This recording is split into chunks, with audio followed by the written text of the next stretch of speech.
ایک منٹ رہے گا، کر لو جو سوال کرنا ہے.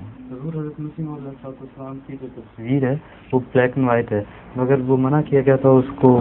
سختی سے میں نے منع کیا تھا رنگنا نہیں، کیونکہ رنگ سے بناوٹ آ جائے گی. اور ہر شخص اپنے تصور کے مطابق جب بناوٹ پیدا کرتا ہے تو شرک کی طرف بھی مائل ہونا شروع ہو جاتا ہے، اور اپنے رمانوں میں اپنے طرف سے ایسے رنگ بھرے گا جس سے وہ تقدس کو بڑھ رہا ہے. حالانکہ تقدس سچائی میں ہے اور رنگوں میں نہیں ہے.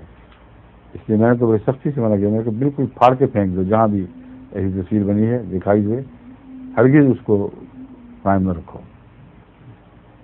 جو بلیک اینڈ وائٹ کی تصویر ہے وہ اس کا ایک اپنا حسن ہے، اس میں ایک تازگی، ایک تکلف، صداقت کا اظہار ہے، اس کا مقابلہ ہو ہی نہیں سکتا.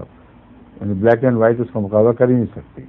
سوری، رنگ والی تصویر اس کا مقابلہ نہیں کر سکتے.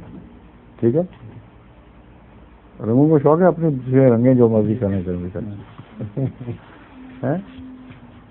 اور ظہور مہدی آخر زمان